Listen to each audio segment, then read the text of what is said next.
मेरे बेटा को स्कूल से लेने जाने के रास्ता में गलती से मेरा एक ऐसे महंगा कार के साथ एक्सीडेंट हो गया जिसको खरीदने का औकात मेरा 8 जन्म में भी नहीं था। मैं जल्दी से सीट बेल्ट खोल के कार से बाहर निकला और सबसे बुरा चीज के लिए खुद को रेडी कर लिया। तभी उस लग्जरी कार का दरवाजा धीरे से खुला, जिसके बाहर आते ही मेरा दिल बैठ गया। वो एना शॉ थी, मेरी एक्स गर्लफ्रेंड। हम कॉलेज में 3 साल साथ थे और मैं ही बिना कोई कारण बताए उसको छोड़ के चला गया था। उसका आंख और आईब्रो अभी भी वैसा ही ठंडा था जैसे मुझे याद था, लेकिन उसका बचपन वाला इनोसेंस एकदम खत्म हो गया था। मेरा तरफ और मेरा कार के स्टिकर की तरफ देखते हुए उसके लिप्स पे एक अजीब सा स्माइल आया। जैंगची, इतने सालों बाद तुम्हारा रीयूनियन गिफ्ट सच में बहुत स्पेशल है। मैं अपना मुंह खोला लेकिन एक वर्ड भी बोल नहीं पाया। एना मुझे 2 चॉइस दिया। पहला था कार रिपेयर और बाकी सारे लॉस का पैसा देना, जो करीब $1 मिलियन होगा। दूसरा था उसके कंपनी में 3 महीने काम करना और मार्केट रेट के सैलरी से लोन चुकाना। एक बार डेट खत्म होने के बाद हम दोनों बराबर हो जाएंगे। $1 मिलियन, अगर मैं अपना सब कुछ बेच भी दूं तब भी मेरा वैल्यू इसके आसपास भी नहीं होगा। 3 दिन बाद मैं एक बड़ा सीबीडी ऑफिस बिल्डिंग के नीचे खड़ा होके एंग टेक्नोलॉजी को देखते हुए हैरान था। मैं हमेशा मानता था कि फ्रीडम मनी से ज्यादा इंपॉर्टेंट है, लेकिन अब मैं बस अपना डेट चुकाने के लिए इस कंपनी में जा रहा था। गुड मॉर्निंग सर, आप किससे मिलने आए हैं? रिसेप्शनिस्ट पूछा। मैं प्रेसिडेंट एना से मिलने आया हूं। आपका कोई अपॉइंटमेंट है? तुम ऐसा बोल सकते हो। उसका फेस एक्सप्रेशन एकदम प्रोफेशनल हो गया। कुछ देर बाद मुझे ऊपर भेज दिया गया। प्रेसिडेंट एना, जैंगची आया है जिसके साथ आपका अपॉइंटमेंट था। जब मैं उसके ऑफिस में गया, एना ठंडे दिमाग से मेरे तरफ देखी। तो तुम जैंगची हो, मेरा फ्रेंड?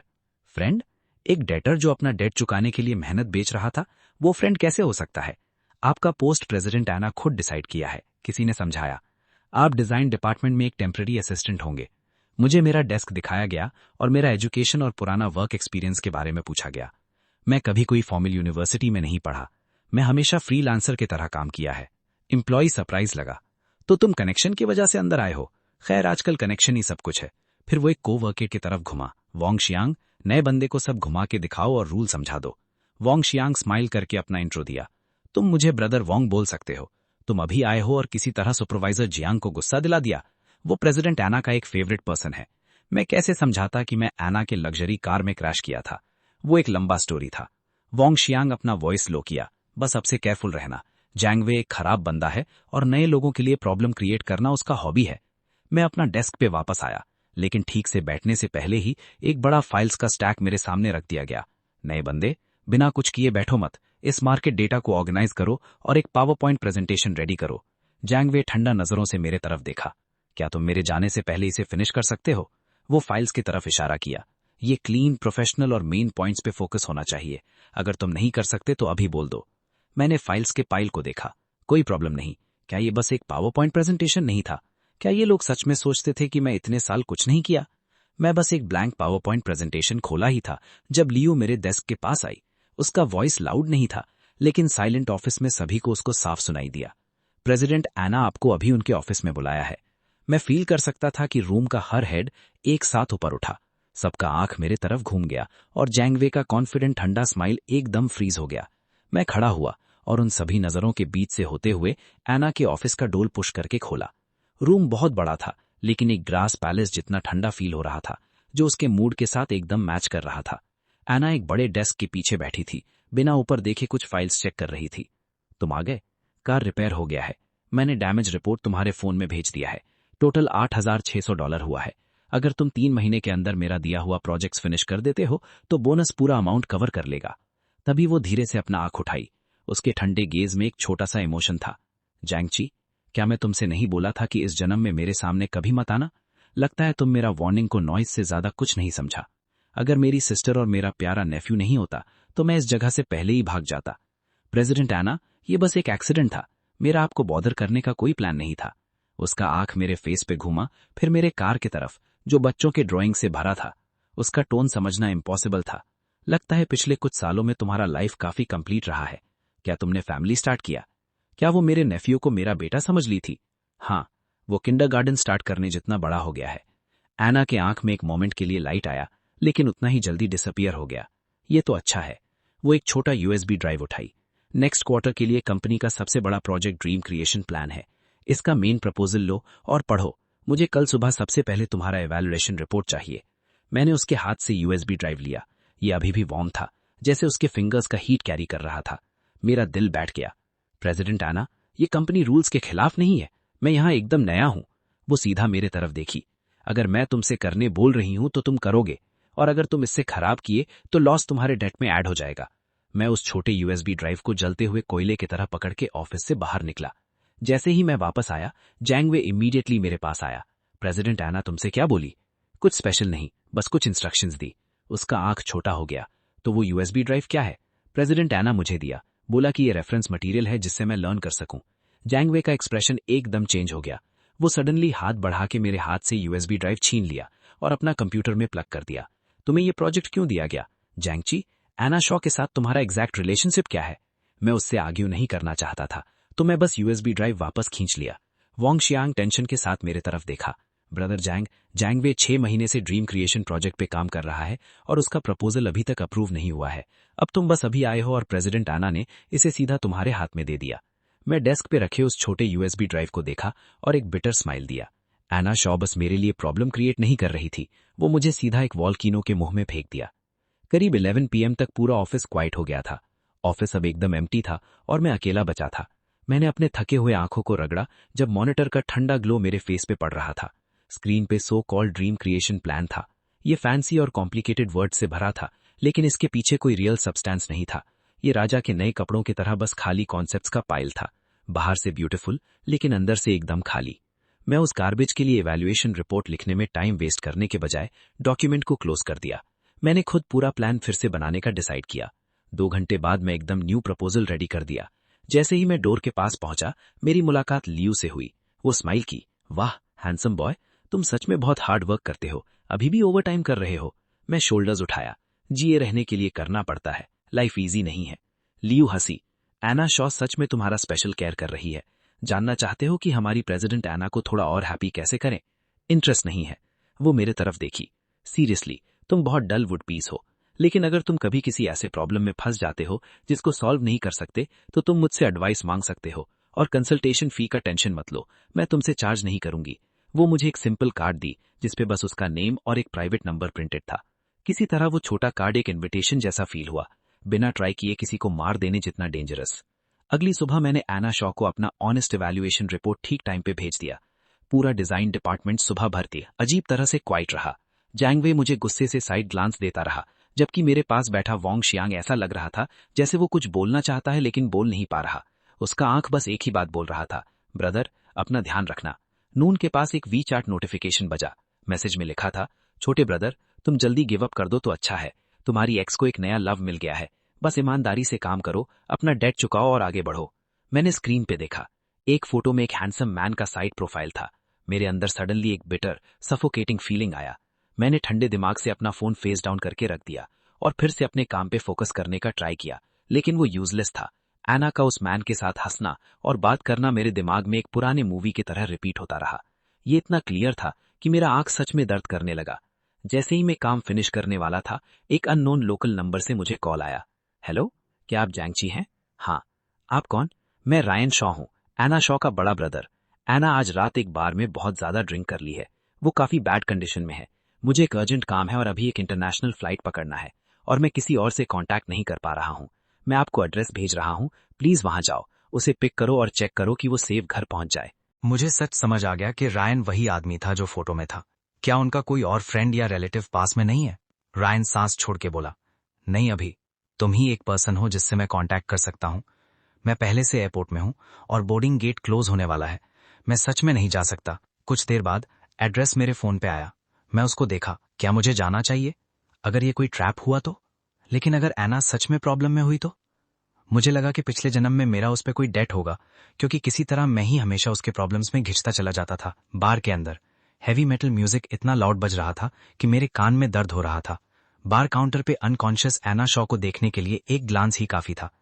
एक आदमी उसका फायदा उठाने का ट्राई कर रहा था, लेकिन मैं सही टाइम पे वहां पहुंच गया। यहां से भाग जाओ, तुम होते कौन हो मेरा मजा खराब करने वाले? बार में तुरंत केओस फैल गया। लोग हर डायरेक्शन से चिल्लाने लगे। मैं इस कंफ्यूजन का यूज करके एना को पकड़ा, जो पूरी तरह से ड्रंक थी, और उसको बाहर ले गया। उसको टैक्सी में बिठाने के बाद एना धीरे से अपनी धुंधली आंखें खोली और एक एड्रेस बोली। जिस मोमेंट मैंने ये सुना, मेरा दिल बैठ गया। ये वही अपार्टमेंट था जिससे हमने कॉलेज के टाइम में मनी सेव करने के लिए साथ में रेंट पे लिया था। इतने सालों बाद भी वो वहां रहती थी। जब हम अपार्टमेंट पहुंचे, मैं उसको स्टेयर्स से ऊपर ले गया और डोर खोला। पूरा प्लेस 7 साल पहले जैसा ही लग रहा था। मैं ध्यान से उसको काउच पे बिठाया और जाने के लिए घुमा, लेकिन सडनली वो हाथ बढ़ा के मेरी कलाई टाइटली पकड़ ली। जंगची, मत जाओ।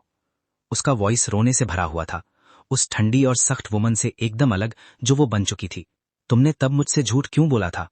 तुमने मुझे अकेले क्यों छोड़ दिया? उसका आंसू से भरा फेस देख के वो पेनफुल मेमोरीज वापस आ गईं। तब उसका फ्यूचर बहुत ब्राइट था, जबकि मेरा फैमिली बिखर चुका था। मेरी अपनी लाइफ एक मेस थी और मुझे पता था कि मैं उसके फ्यूचर पे बस एक बर्डन और दाग बनूंगा। इसलिए मैंने उसको मुझसे दूर करने के लिए सबसे बकवास एक्सक्यूज यूज किया। एना, तुम और मैं कभी एक वर्ल्ड में रहने के लिए नहीं बने थे। मैं प्यार नाम के इस छोटे गेम से बहुत पहले बोर हो चुका हूं। मैं कभी नहीं सोचा था कि वो झूठ जिससे मैंने उसको दूर भेजा था 7 साल तक उसके दिल में एक घाव बन के रहेगा। मुझे माफ कर दो। हजारों वर्ड्स बस उन छोटे वर्ड्स में बदल गए, लेकिन वो अपनी ही दुनिया में खोई लग रही थी। क्या तुम्हें लगता है कि मैं अब सक्सेसफुल हूं, कि मेरे पास सब कुछ है? मैं तुम्हें कुछ बताती हूं, मैं एकदम ठीक नहीं हूं। हर रात मैं तुम्हारे दूर जाने का ड्रीम देखती हूं बिना पीछे देखे। मैंने शांति से सांस लिया, अपना हाथ छुड़ाया और उसके आंसू पोंछने के लिए टिश्यू लिया। लेकिन उससे पहले कि मैं कुछ करता, वो सडनली अपने आर्म्स मेरे नेक के चारों तरफ लपेट ली और मुझे नीचे खींच ली। उसके वार्म सॉफ्ट लिप्स मेरे लिप्स पे प्रेस हुए, जिसमें अल्कोहल का स्ट्रॉन्ग स्मेल था। वो किस सडन और केओटिक था, डेस्परेशन और पागलपन से भरा हुआ। मेरा माइंड एकदम ब्लैंक हो गया। पूरा रूम जैसे आग पकड़ लिया था और मेरे पूरी तरह से होश खोने से बस 1 सेकंड पहले एक शार्प रिंगटोन ने उस शांति को एक ब्लेड की तरह फाड़ दिया। ये एना का फोन था। स्क्रीन पे 2 ब्राइट वर्ड्स दिखे, हस्बैंड। मैं फ्रीज हो गया। तो ये मैरिड है, मैंने बोला। जैंगची, तुम सच में एक इडियट हो। शुरू से एंड तक गुस्से और परेशानी में मैं उस अपार्टमेंट से बाहर भाग गया। अगली सुबह मैं बहुत थका हुआ ऑफिस पहुंचा। 10 AM तक मैं अपने डेस्क पे बैठ के ऐसा प्रिटेंड करने का ट्राई कर रहा था जैसे कुछ हुआ नहीं था। ठीक 10 AM पे हाई हील्स का क्लियर साउंड ऑफिस में गूंजा। एना शॉ बिना कोई इमोशन के फेस पे वहां आई। उसका एक्सप्रेशन काम था और वो सीधा प्रेसिडेंट ऑफिस में चली गई। ऐसा लग रहा था जैसे कल रात रोने वाली और मुझे किस करने वाली वुमन कभी थी ही नहीं। लंच टाइम तक एना के ऑफिस फोन ने सडन शांति को तोड़ा। पूरे डिजाइन डिपार्टमेंट को मीटिंग रूम 1 में रिपोर्ट करने बोला गया। मीटिंग रूम के अंदर का एटमॉस्फेयर इतना टेंस था कि आप प्रेशर को फील कर सकते थे। एना मेन सीट पे एकदम बिना कोई एक्सप्रेशन के बैठी थी। ये रिपोर्ट किसने लिखा है? उसने पूछा। मैं लिखा हूं। जैंगवी सडनली खड़ा हुआ और मेरे तरफ इशारा किया। प्रेसिडेंट एना, इसे देखिए, ये एकदम बकवास है। ये बस एक नया टेम्पररी वर्कर है। इसे क्या पता, इसका इतनी हिम्मत कि ये हमारे टीम के 6 महीने के काम को बकवास बोल रहा है। ये बस अटेंशन चाहता है। एना उसकी तरफ देखी भी नहीं।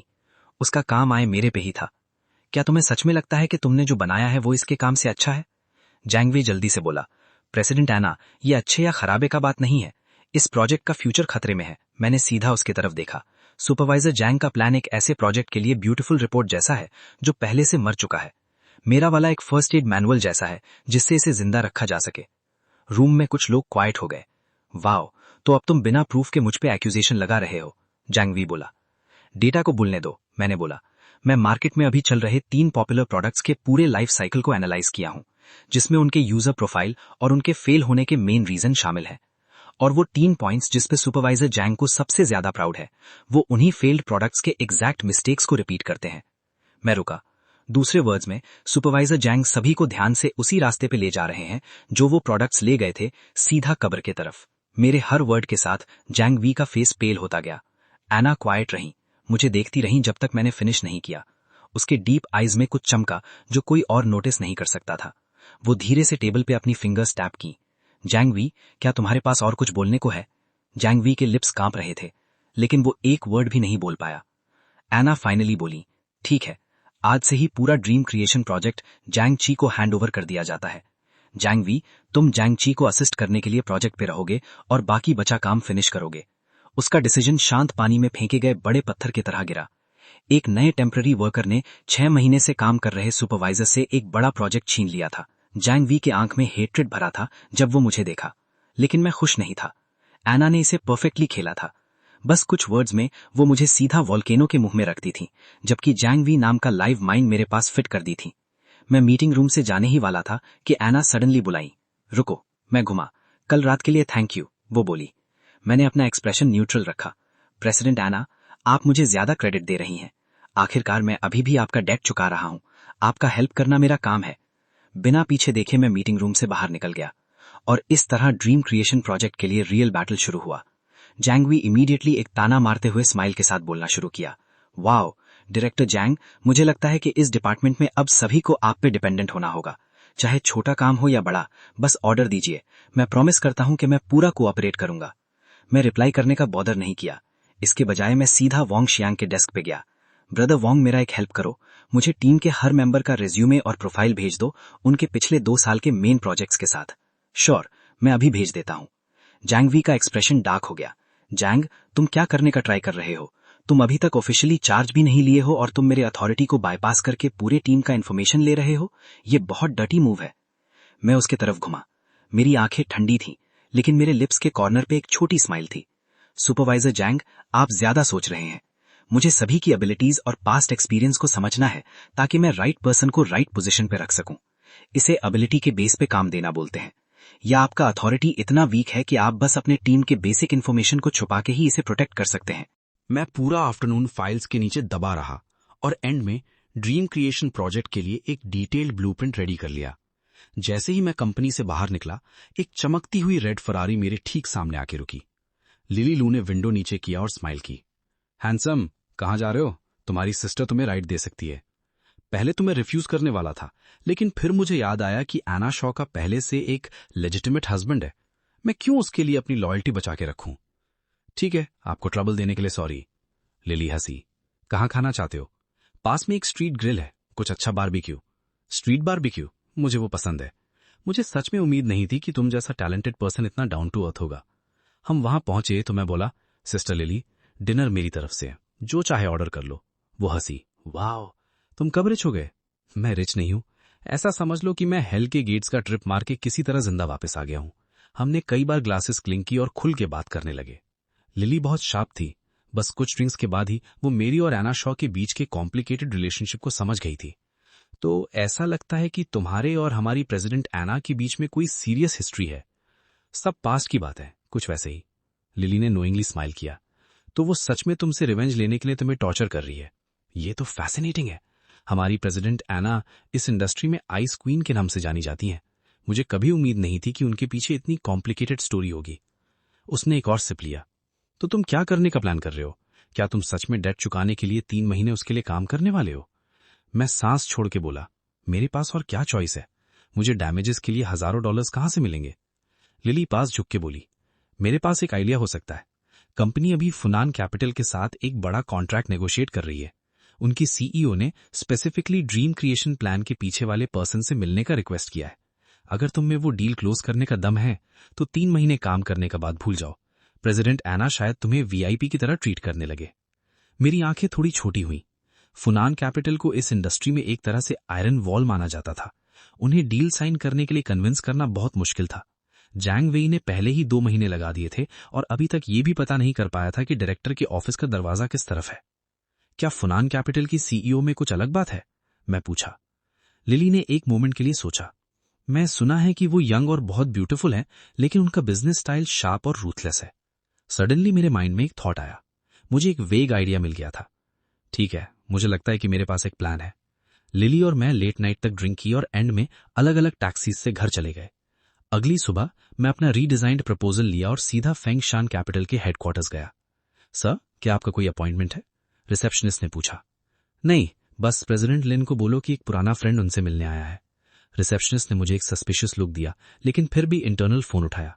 कुछ मिनट्स बाद एक फेमिलियर फिगर जल्दी से एलिवेटर से बाहर निकला।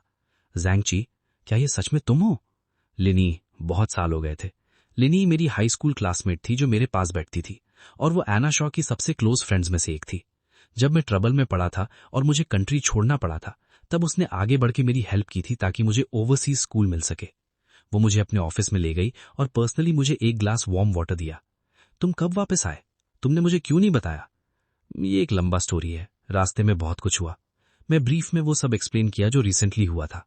लिनी ने इमीडिएटली अपनी आईब्रो सिकोड़ा। एना शॉ, वो स्टबन वुमन अभी भी पहले जैसी क्रेजी है। मैं अभी उसे कॉल करती हूँ और उसे अच्छे से सुनाती हूँ। जल्दी मत करो, मैं आज एक्चुअली बिजनेस के लिए आया हूँ। मैं प्रपोजल उसके डेस्क पे रखा। ये हमारी कंपनी का नया फ्लैगशिप प्रोजेक्ट है। इसे रिव्यू करने में मेरी हेल्प करो और देखो कि क्या कोई पार्टनरशिप का पॉसिबिलिटी है। लिनी ने मुझे एक मोमेंट के लिए देखा, फिर अपने पर्सनल इमोशंस को साइड करके प्रपोजल को पेज बाय पेज देखने लगी। ध्यान से पढ़ने के बाद वो फाइनली बोली, फाउंडेशन खराब नहीं है, लेकिन अभी भी इसमें इम्पैक्ट की कमी है। ये बहुत सेफ और बहुत लूज है। मुझे ऐसा प्रोडक्ट चाहिए जो लॉन्च होते ही पूरे मार्केट में आग लगा दे। उसने मुझे देखा, मुझे 3 दिन दो, मैं तुम्हारे लिए इसे पूरी तरह से रीडिजाइन कर दूंगी।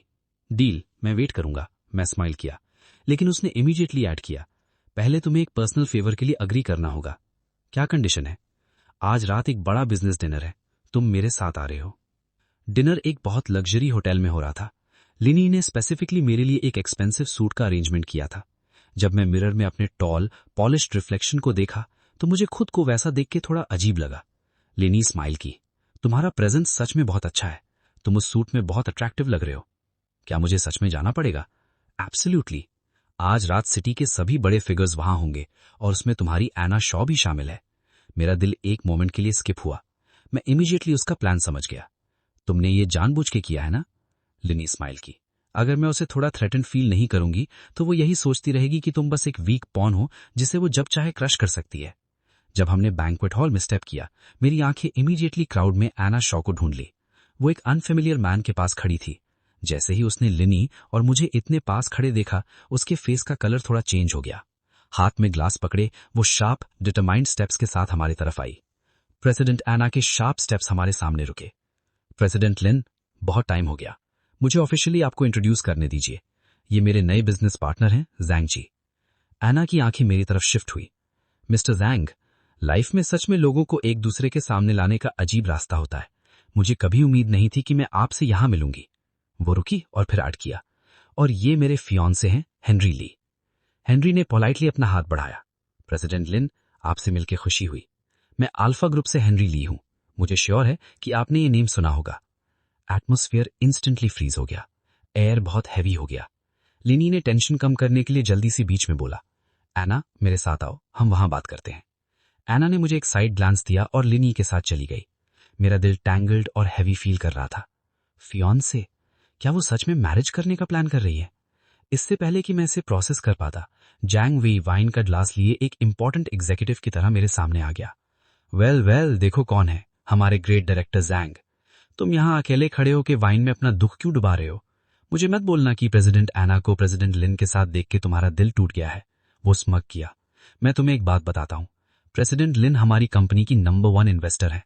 प्रेसिडेंट एना का पोजीशन काफी हद तक प्रेसिडेंट लिन के सपोर्ट पर डिपेंड करता है। तुम जैसे नोबडी उस लेवल के पर्सन के साथ क्या कॉमन रख सकता है? वो पास झुका। क्या हुआ? क्या मैंने दुखती रग पे हाथ रख दिया? तुम्हारे पास आंसर देने का करेज भी नहीं है। मैं उसे देखता रहा। मेरी एडवाइस मानो और एना को भूल जाओ। उसके लेवल का कोई तुम्हारे रीच से बहुत बाहर है। मैं एना को उसके फियांसे के साथ देख के पहले ही इरिटेटेड था और जैंग वेई का नॉन स्टॉप टॉन्टिंग मुझे एज पे पुश कर रहा था। जैंग वेई, क्या तुम सच में सोचते हो कि प्रेसिडेंट लिन के बड़े ट्री के नीचे खड़े होने का मतलब है कि तुम अपना चेस्ट फुला के इस सिटी में घूम सकते हो? मैंने अपना ग्लास उठाया। या शायद प्रेसिडेंट लिन को बस एक बार अपने लिप्स मूव करने की जरूरत है तुम्हें इस पूरे इंडस्ट्री से डिसअपियर करने के लिए। इससे पहले कि वो रिप्लाई कर पाता, मैंने पूरा ग्लास वाइन सीधे उसके फेस पे फेंक दिया। ओह, क्या ऐसा है? तो आगे बढ़ो, अभी उनसे अपने लिप्स मूव करवाओ और देखते हैं क्या होता है। जैंग वेई का फेस गुस्से से रेड हो गया। तुम बास्टर्ड, तुम्हारी इतनी हिम्मत कि सबके सामने मुझ पे वाइन फेंका? वो सिक्योरिटी के लिए चिल्लाया और मेरी तरफ लंच किया। नेचुरली मैं बस वहां खड़ा रहता नहीं। हमने इमीडिएटली फाइट शुरू कर दी और कई सिक्योरिटी गार्ड्स भागते हुए हमारे चारों तरफ घेर में आ गए। रुको, एना की वॉइस ने सडनली केओस को कट किया। वो आगे बढ़ी। प्रेसिडेंट लिन, ये मेरा एम्प्लॉय है। अगर उसने कोई मिस्टेक की भी है तो उसका बॉस होने के नाते मुझे उसे डिसिप्लिन करना चाहिए। जैंग वेई गुस्से से मेरी तरफ इशारा करते हुए बोला, प्रेसिडेंट एना, इसका क्या मतलब है? इसने सबके सामने मेरे आदमी पर अटैक किया। ये एक तरह से मेरे फेस पे स्लैप है। इससे पहले कि आना रिप्लाई कर पाती, एंट्रेंस से सडनली एक ओल्ड पावरफुल वॉइस आई। तो क्या हुआ? जिस मोमेंट हेनरी ली ने उस एल्डरली मैन को हॉल में वॉक करते देखा, उसका एक्सप्रेशन ड्रामेटिकली चेंज हो गया। उस ओल्ड मैन ने उसे पूरी तरह इग्नोर कर दिया। वो क्राउड को हटा के सीधा मेरे सामने आके रुके। तुम जांग ची हो ना? मैं हैरान था। मैं तुम्हारे दादाजी का पुराना मिलिट्री कॉमरेड हूं। तुम्हारी आंखें और आईब्रोज एकदम तुम्हारे पापा की जवानी जैसी लगती हैं। मैं वहां पूरी तरह कंफ्यूज खड़ा था। पूरा सिचुएशन सडनली एक अनबिलीवेबल टर्न ले लिया था। उस ओल्ड मैन ने हेनरी ली की तरफ देखा और ठंडे दिमाग से बोला, हेनरी, मुझे लगता है मैंने अभी तुमसे कुछ बोलते सुना। मैंने सुना कि तुम इस यंग मैन को इस सिटी से डिसअपियर करने वाले थे। हेनरी ली का फेस पेल हो गया। प्रेसिडेंट जो, मैं ऐसा कैसे कर सकता हूं? मुझे पता नहीं था कि इस यंग मैन का आपके साथ ऐसा रिलेशनशिप है।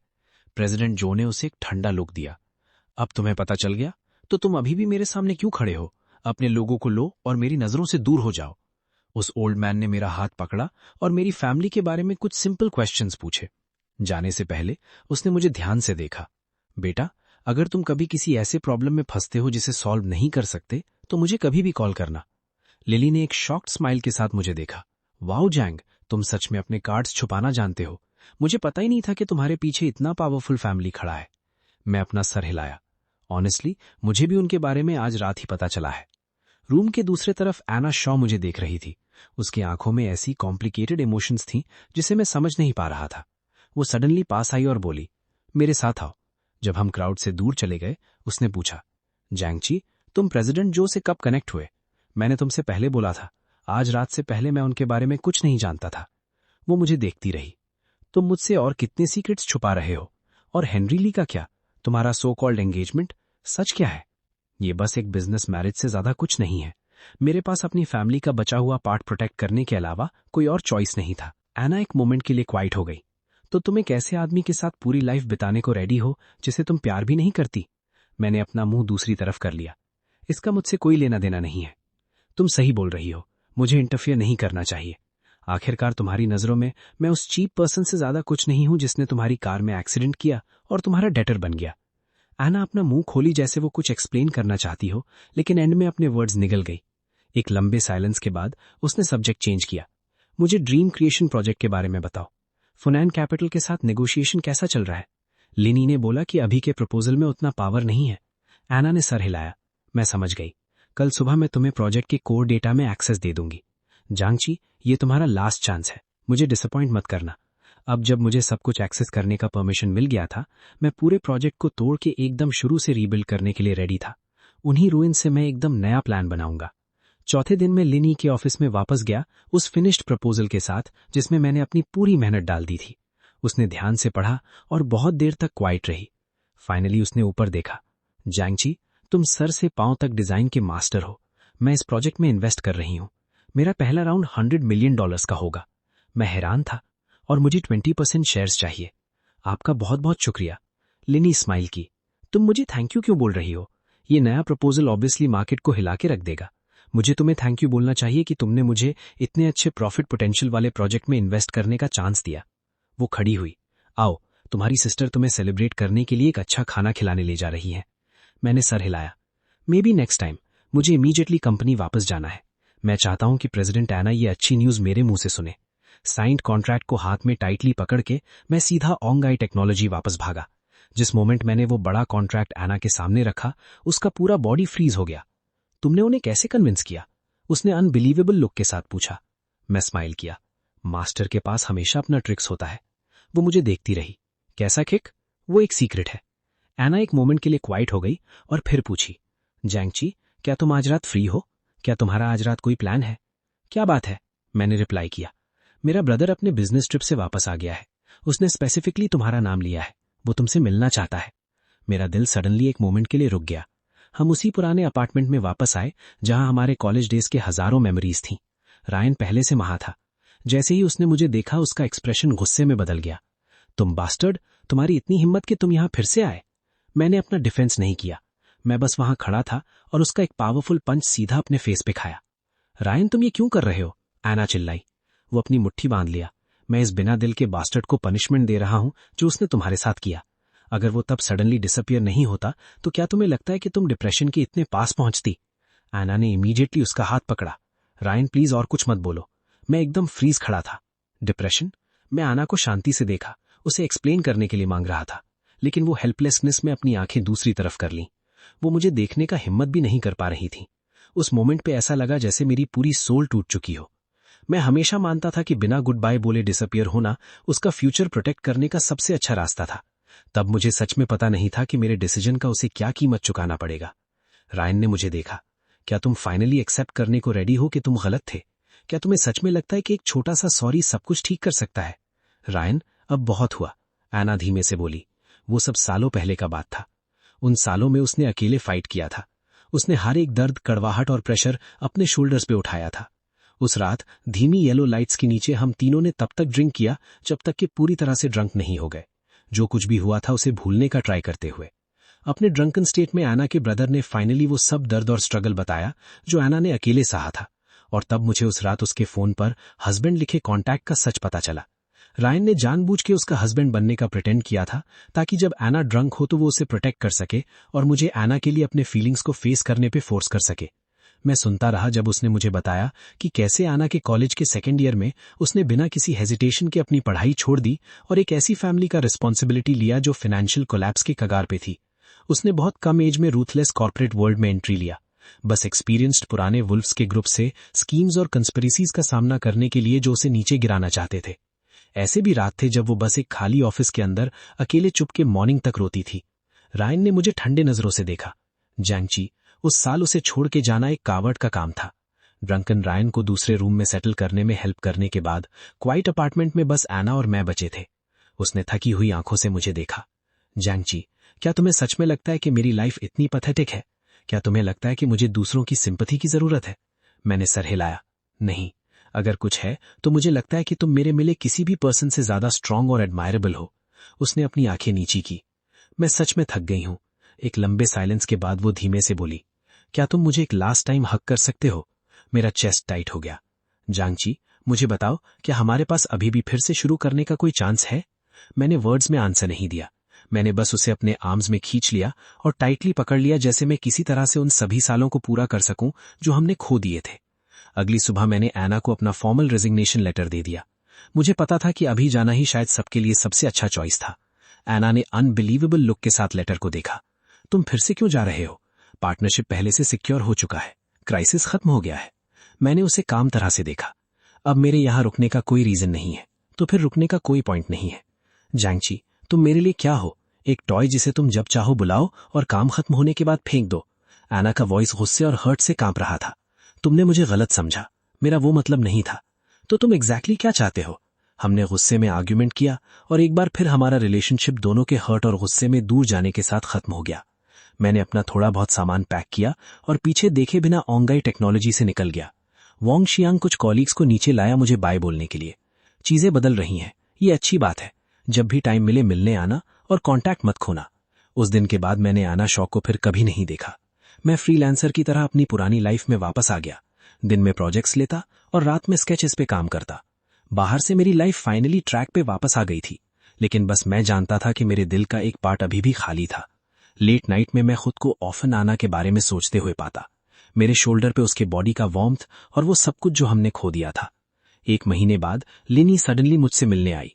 उसने मुझे एक इन्विटेशन कार्ड दिया। ये लो, ये आना शॉ और हेनरी ली का वेडिंग इन्विटेशन है। मेरा एक्सप्रेशन चेंज हो गया। उसने सच में उससे मैरिज करने का डिसाइड कर लिया? लिनी ने सर हिलाया।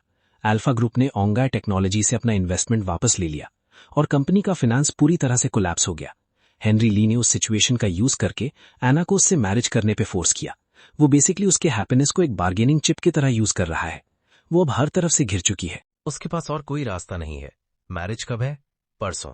उस रात मैं अपनी विंडो के पास बैठ के सिगरेट्स का एक पूरा पैक पी गया। मैं एकदम सो नहीं पाया।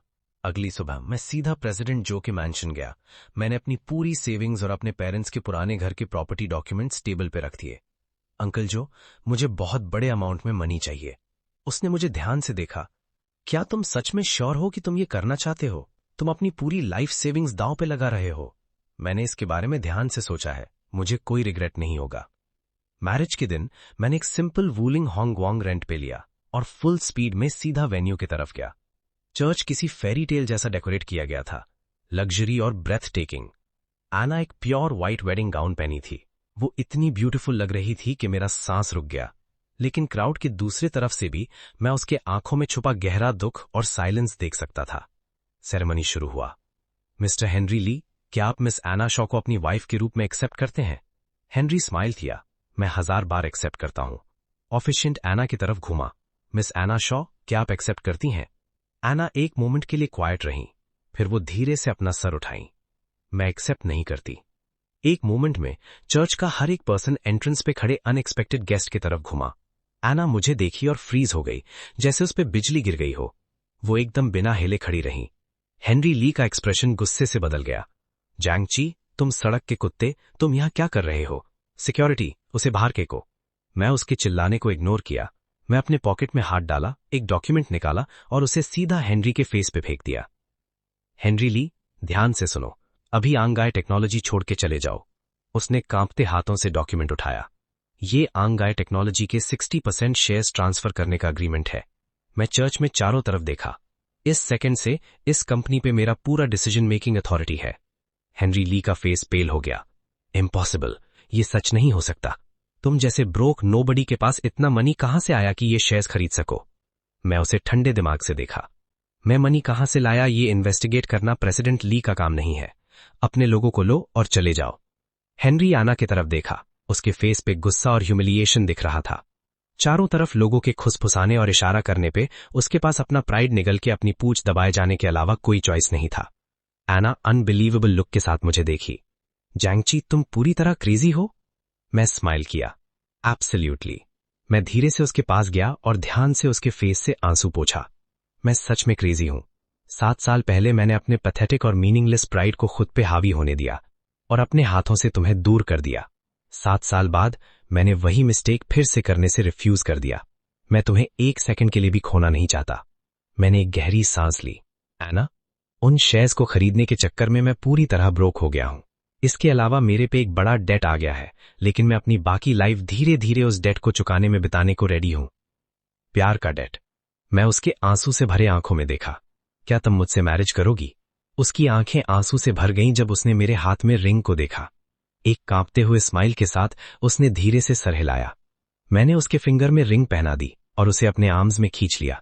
क्या तुम सच में मुझसे मैरिज करने को रेडी हो, जबकि मैं बस एक ब्रोक मिजरेबल नोबडी हूं? वो अपने आंसुओं के बीच स्माइल की। मुझे माफ कर दो, मैंने तुम्हें बहुत लंबा वेट करवाया।